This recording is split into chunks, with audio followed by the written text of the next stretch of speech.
একদিন একজন গরিব লোক রাস্তায় 10টি টাকা পেল।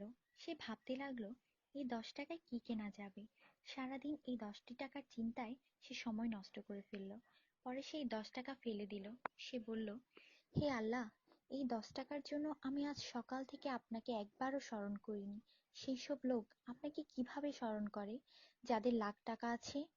আল্লাহ সুদ হারাম করে দিয়েছেন, আমরা ব্যাংক বানিয়েছি। আল্লাহ জীবনকে সীমিত করেছেন, আমরা ঘড়ি বানিয়েছি।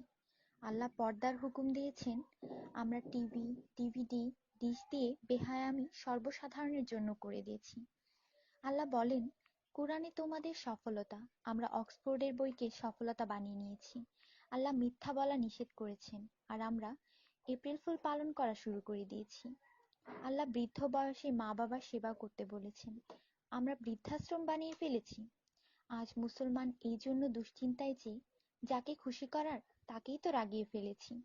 দয়া করে সবাইকে ফরওয়ার্ড করুন, কারণ নেকির দাওয়াত দেওয়ায় নেকিকারীর সমান সওয়াব পাওয়া যায়।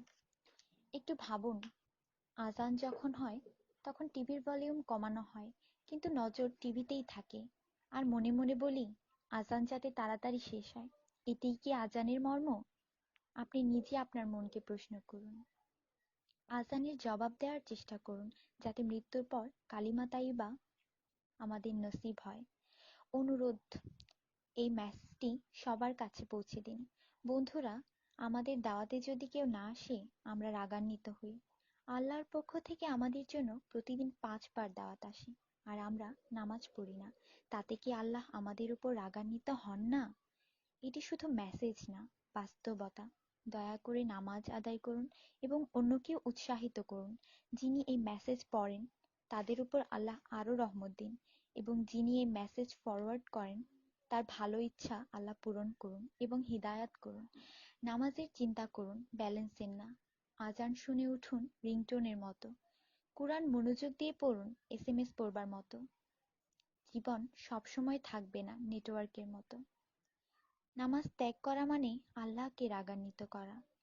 ফজর 6 মিনিট, জোহর 15 মিনিট, আসর 8 মিনিট, মাগরিব 10 মিনিট, এশা 18 মিনিট, মোট 57 মিনিট। 80% লোক এই মেসেজ ফরওয়ার্ড করে না। দয়া করে আপনি করুন। আল্লাহ সবার মঙ্গল করুন। আমিন।